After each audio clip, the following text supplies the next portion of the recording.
that actually lead to prices and wages stabilizing over a period of time. But instead, there are priorities like the Civilian Climate Corps, priorities like electric vehicle rebates, things that frankly don't resonate across the heartland very much. Now, I know President Biden has assured us that this bout of inflation, as we undergo this massive fiscal experiment, is going to be temporary. That's easy for the president to say. He doesn't have to gas up his car. He doesn't have to replace household appliances when they go out, as my constituents do. So we are seeing these problems manifest every weekend when I head home. My family's dealing with it just as all other Hoosier families are. Grocery, you go to the grocery, the cost of meat is going up, and cereals, and you go to the cookie aisle, and Oreos have ticked up. You go to restaurants, and they're dealing with price pressures. Housing market, all the inputs that go into your housing, we're seeing challenges there. So this is a function of the Democrats' spending spree, and under Republican leadership, it bears reminding. We had increasing wages across all racial and ethnic groups, across all income groups, and we had stable prices. We need to return to that era of Republican leadership. Well, all eyes are on the bipartisan negotiations over infrastructure, and I, for one, wish them well. I'm looking forward to seeing the language and the pay-fors, because I want to make sure it's responsibly paid for. But even though the negotiations in the Senate are being handled, I think, responsibly, Speaker Pelosi and Joe Biden have made clear what their game plan is. Even were the Senate to pass this bipartisan infrastructure bill, they intend to not pass that until they get a chance to pass this $5 trillion plus reckless spending spree that's otherwise known as reconciliation. There's already $1 trillion in funds that Congress has appropriated, according to the GAO in this morning's Wall Street Journal. $1 trillion of funds that have not yet been obligated from the previous COVID-19 spending bills. So to spend more money just because you can muscle the votes, is completely irresponsible. Inflation's at a 13-year high, and our national debt is at the highest level it's been since World War II. As you've heard, families are seeing higher prices across the board, and now is not the time to throw further gasoline on the fire and exacerbate what is already a very concerning condition with regard to high inflation.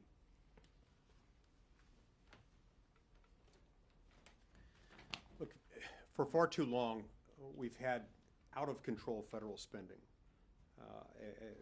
Congress has been appropriating and spending money that it simply does not have. We've been concerned about this for a long time, about how it might affect future generations. But we've ratcheted up the rate of spending so high right now that these effects are not just things that are going to be felt by future generations. We're feeling them right now. They're here. They are at our shores. They're affecting people. Every single day, it's getting more expensive to fill cupboards, to fill gas tanks, and to fill bellies. And every day, it's getting harder and more expensive to drive, to go to work, to go to the doctor, or to take your kids to school. It's getting harder to buy a house. It's getting harder to do everything that the American people need.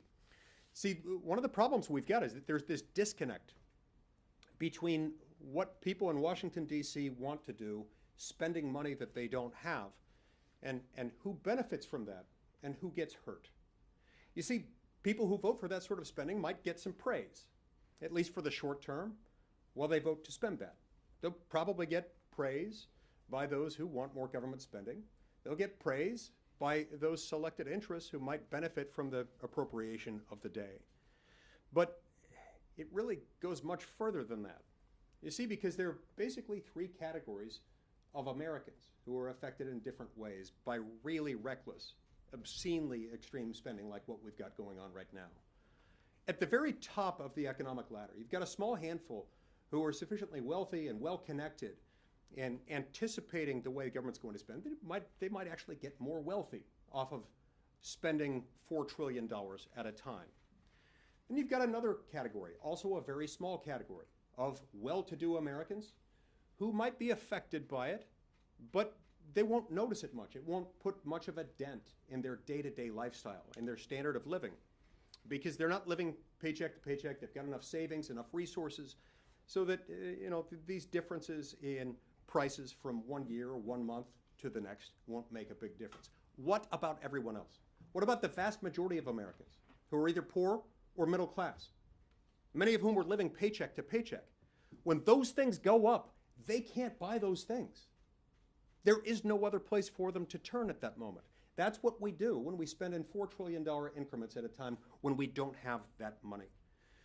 And so look, it's not the government that goes hungry at the end of the month.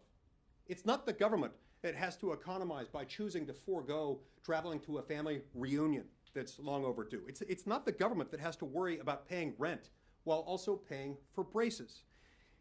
Taxpayers pay this. Families pay this. The American people suffer while a handful of politicians benefit. That's wrong.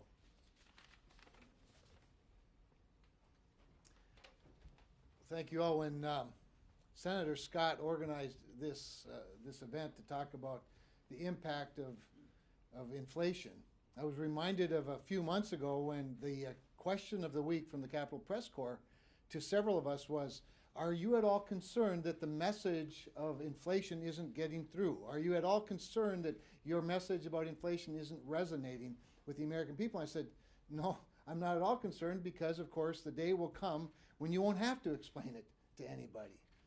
They'll know it when they fill their gas tank, when they go to the grocery store, when they buy lumber, when they go to purchase their new dream home that suddenly is priced out of their league. That's exactly what's happening right now. You cannot pour water on someone's head and tell them it's raining. They know better. And they know not only the effects of the Biden and the Democrats' reckless spending that has created this inflation, they also know that they've been lied to about it, and they continue to be lied to about it. This transitory, a fancy new word for temporary. No kidding. Inflation's always temporary. It's just that the floor never comes back down. And so the next time there's inflation, it's built on a higher floor. And so the message is resonating, not so much because we're standing here, but because people are experiencing it. And now they want to add another $3.5 trillion of reckless spending, non-productive spending that's just simply designed to be, quote, stimulus, but doesn't really build anything that's an asset that has any value or purpose other than to spend money. So it's a big week, obviously, this week. I know there'll be some questions about that. But we cannot take our eye off of the ball when it comes to this $3.5 trillion spending spree, wish list that the liberals are going to try to jam down our throats in a straight partisan manner. The American people want less partisanship. They want more responsible governing. They want us to stay within our means like they have to. Our means continue to go up. We print more money. Their means continue to stay flat while the cost of everything gets higher. So I want to thank Senator Scott for his leadership on this issue. It's a really important issue for the whole country. I want to focus on one area in particular, energy. We have seen in the last year a 97-cent increase at the pump for the average American. That is a 44% increase in buying gas. Now, why is that happening? We all know why that's happening. You know, in the phrase of a former Democratic strategist, it's the policy, stupid. Here's what happens when you undertake policies like the Biden administration has. A, they are restricting production of American energy. That's happening. We all know it. B, they're going to Wall Street to try to influence woke CEOs to tell them don't invest in the energy sector. That's happening. We know it. And C, they are saying the modes of transportation for energy, pipelines, for example, they're going to restrict those. These are the policies of this administration when it comes to energy. Let me give you one more that's not often noticed. In the president's budget for the Corps of Engineers, a really important agency, they said they're not going to fund any Corps of Engineers projects that helps move or subsidize hydrocarbons. Pipelines, harbor dredging, some estimates are that's about 40 to 50% of the Corps of Engineers budget that they're going to redline. So this is what happens when you restrict energy production, you restrict supply. It's actually a double whammy for working families. It drives up prices, as we're seeing.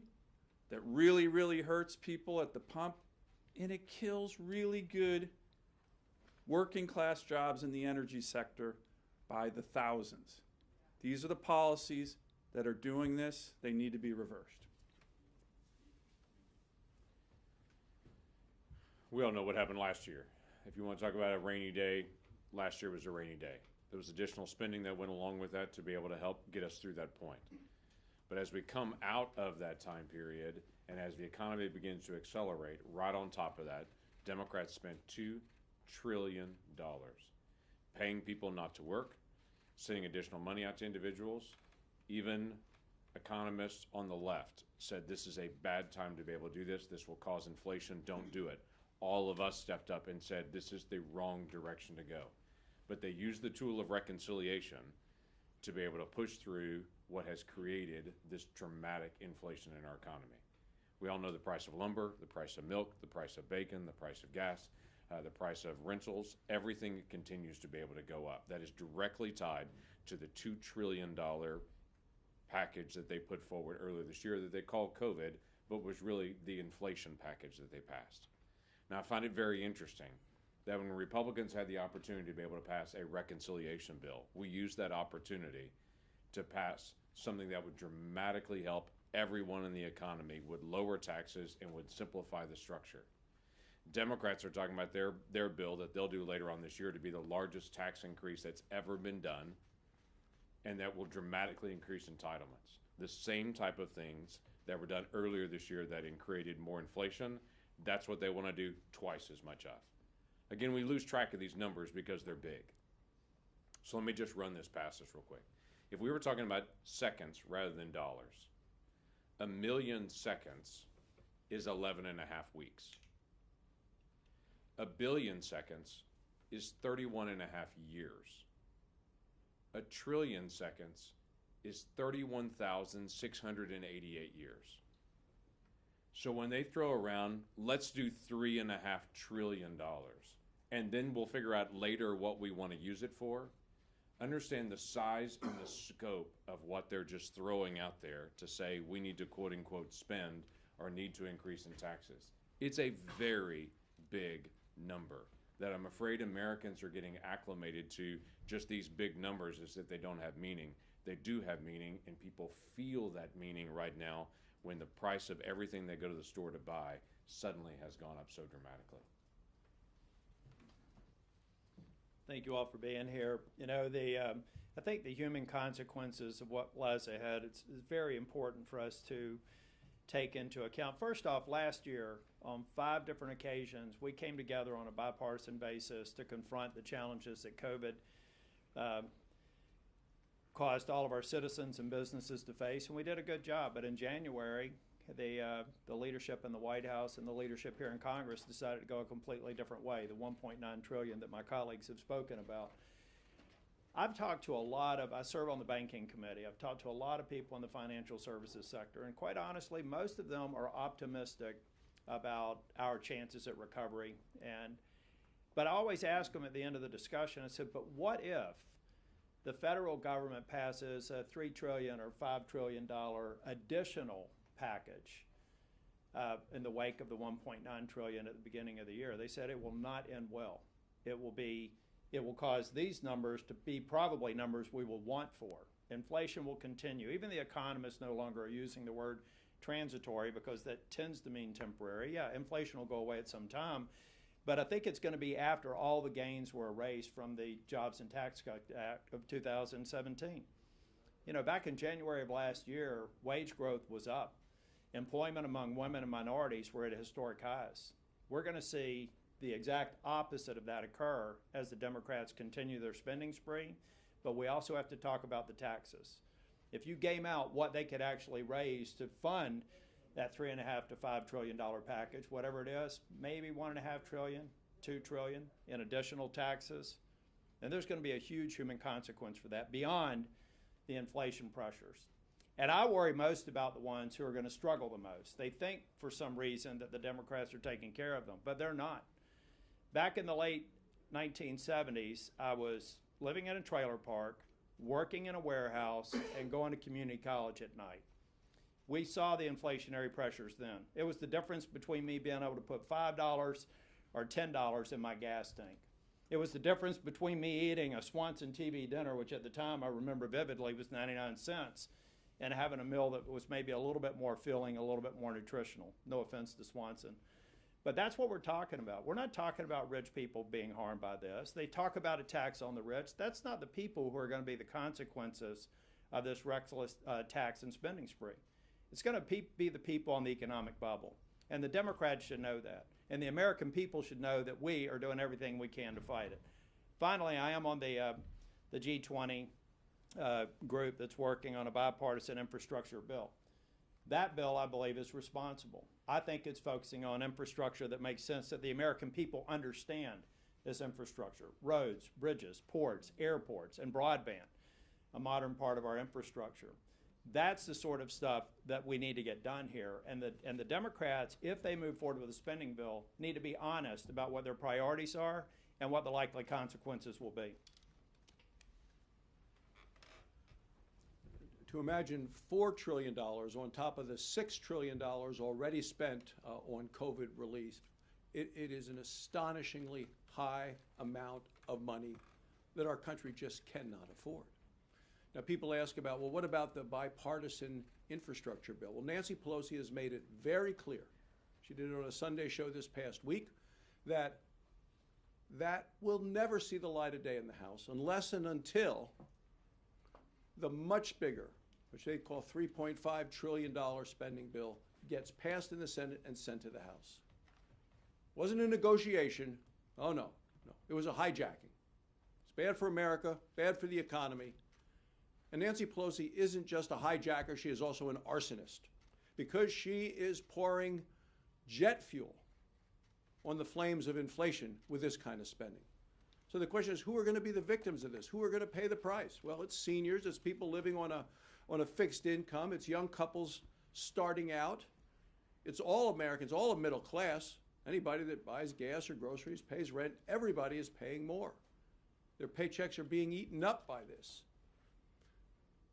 People in Wyoming who fill up now are paying about $25 more per fill up than they were the day that Joe Biden took office. Go to the grocery store for a weekly shopping trip, paying about $25 more from groceries than you were the day Joe Biden came into office. That's what we're looking at. With the Democrats' reckless tax and spending spree, they're taking us back to the days of Jimmy Carter with the misery index, with high inflation hitting all of America. And let it be clear, when we're talking about real inflation, Nancy Pelosi says not a penny for roads, not a penny for bridges, not a penny for ports, not a penny for airports, until you pass the $3.5 trillion monstrosity. Let me be very clear. There is not a Republican in the House or the Senate who is going to vote for or support this kind of a reckless tax and spending spree.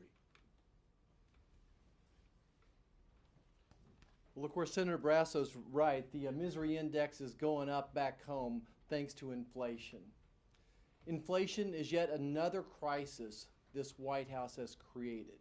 You know, I just got to say that again, that inflation is yet another crisis this White House has created. They own inflation. You know, if I didn't know better, I would think that the president called a meeting at the White House at the end of January. He invited his advisors in, and he asked them, if you wanted to cause inflation, what would you do? Well, first of all, Mr. President, I'm sure they told him, let's borrow another $2 trillion. Let's start printing money. But if you really want to drive up inflation, let's pay people more to stay at home than to go to work. Mr. President, if you would pay people, a family of four, $108,000 a year, I think you can get people to stay at home and not go to work. You'll create bottlenecks in the supply chains. We'll have less goods, we'll have less people willing to work in the service industry. And Mr. President, that's when inflation happens, when you have too many dollars chasing too few goods and service. Inflation is a great social injustice. Let me say that again. Inflation is a great social injustice, one of the greatest social injustices. Why does this White House want to disproportionately punish senior citizens living on month-to-month Medicare, Social Security type of payments? Why does the president want to punish young, hardworking families, young single moms by driving up inflation? Yes, the White House owns inflation. And now, with their tax, borrow, and spending spree they're going on, they're going to keep throwing more and more jet fuel on the fire, driving up inflation more, creating more social injustices. Thank you. So we can answer any questions anybody has. Senator, I have two questions. I'll start with an obvious about the motion to proceed cloture vote today. Are any of you all going to vote for it? I know Senator Tillis plans to, but the rest. I haven't seen the text, so I can't do it. So I'm not going to do it. I support infrastructure, but I haven't seen the text. Yeah, I've not seen any text either, so I don't know what we're moving to. Okay. So is that are you guys no's, or are you going to wait to get briefed today? I need to see text on the notes, I'll see text. Okay. Usually, defaulting to no is a good idea if you don't know what's in a bill. So that said, I did get some information this morning. I saw an outline, some text, asked some tough questions of the negotiators, and I'm comfortable at this point voting yes on the motion to proceed to the measure, and because I think we need to continue the debate on it. We need to look at opportunities to amend it if it needs amending. But I would put it this way, as a couple of others have. There's a big difference between investing on the demand side of an economy and investing on the supply side of an economy. Roads, bridges, transportation infrastructure that has as its primary purpose the profitability of commerce. It is the movement of goods and services. That investment to the supply side actually pushes against inflation. And it's wildly popular with the American public. So the pay-fors I've seen are adequate, and the assurances of the type of permitting reform in infrastructure that I've seen are good. I happen to be the ranking member of the Transportation and Infrastructure Subcommittee, so the EPW surface transportation bill that passed unanimously out of committee is the basis for the surface transportation part of this bill. And so while I can't say that I'm going to vote for final passage yet, Leanne, at this point, I think the motion to proceed is appropriate. Yeah, just to add a little bit to that. First off, there's a lot of language out there that can be reviewed, and it's incumbent on us to get it to the members, because the underlying bill is based on several provisions that have gone through committees. The permitting is probably a good example of it. So I'm voting to get on the bill, and like Senator Kramer, we have to see what amendments get processed, what may change the underlying bill. But I also think that the pay-fors are solid, not a single tax increase. The Jobs and Tax Cut Act is preserved. A hard pay-for scored by the CBO, reallocation of COVID monies for, I think, a better and higher use are all elements of the deal we'll be discussing with our colleagues today. Great. And my second question, if I could ask, is in the $3.5 trillion bill the Democrats are trying to push, there's a component in there up to $300 billion on expanding home-based and community care for the elderly by expanding Medicaid eligibility requirements, or incentivizing it, I guess, for the states. Is that something that you guys would be open to or would support? Could you support that? The way I look at it is I'm going to look at every part of it. If there's something that I like, I would say, why don't we do that independently? But spending $3.5, which is actually $5.5 trillion, with no ability to pay for it when we have $30 trillion worth of debt, where we're seeing inflation like this, I think we've got to be very cautious. We have to figure out how to live within our means. I did it as governor. I walked in with a $4 billion budget deficit. I balanced the budget. I started cutting taxes. and we actually paid off a third of the state debt. We can do the same thing up here if we start allocating our dollars and quit just throwing money at anything and everything without getting a return. I'm just wondering, do you think the government should implement price controls if inflation continues to go up? I don't believe in price controls. I don't believe price controls have ever worked. I worked in a grocery store in junior high and high school, and there was price controls, and all it did was create shortages. Do you think there's another solution? Because we know that inflation has been an issue for a long time. Do you think there's another solution that Congress and the White House could work on to potentially, not saying that it's, there's many factors involved in that, but I'm just wondering. Live to within our give means. some hope, is there any way? Yeah, it's going to happen. It's going to happen at some point because everything will force it to happen. I mean, people are going to vote over this. They're going to vote over what's happening to their pocketbooks. See, when I was governor, I thought there's three jobs: make sure people get a job, make sure their kids get a good education, make sure people are safe. We're making it impossible for people to do the first because, one, whatever they make, it's not going to be enough to support themselves. That's what you should be doing, and what's going on up here with this Democrat spending is making it very difficult for families, especially the people on fixed income and lower income. But listen, the White House could stop this. They've created this crisis. They could stop this crisis with policy. They could stop borrowing money, stop printing money, and stop paying people more to stay at home than going back to work. All of those things would slow down inflation. One last question. Senator Marshall, about masks. On this topic of spending, I'm wondering, are any of you objecting to the emergency supplemental on security? I'm not. Somebody is. Okay. Senator Marshall, Senator Marshall. I believe you have a hold on the security supplemental on the Afghan special immigrant visa policy. Is that accurate? That's not accurate? Not to my knowledge. Thank you, guys. Senator Marshall, Thank you. yesterday you said there may not be a good basis for masks based on the CDC order. Can you clarify, are you saying that the science behind mask wearing doesn't work? I don't think that anyone's proven that wearing masks, let me back up and say, I don't think that wearing masks help people that have had the vaccine or that have already had the virus. No one has shown that at all. And really, no one has shown really from a practical application that wearing masks, it works. I think that, especially I look at grade schools and then when I see people wear masks, I think it's almost, you're fooling yourself. That if you really think that mask is going to stop a particle that's smaller than the fibers, that mask would work. N95s might work, but I think where people get the viruses is putting the mask on and off and they're touching themselves. In a perfect world, if you lived in a vacuum, maybe the mask would help some. But there's certainly no benefit that I can see once you've had the vaccine or if you've had the virus. I think that there's certainly some downsides to them, or psychological problems that they create, especially for our children and our senior citizens. Don't you wear a mask in a medical setting though? What's the difference? If masks don't work. I think in a medical setting they do. They decrease the amount of bacteria that I might be passing on to a patient. So it doesn't stand to work outside? I think that's more of a vacuum, a perfect situation that protects the patient. But as far as once I step outside the operating room, that's why we take them off. So I think they have some benefit in a vacuum. Thanks. But Senator Tillis, can you confirm that the new number is 550 billion for the infrastructure bill? That's the current working top line number. Okay, awesome, thank you.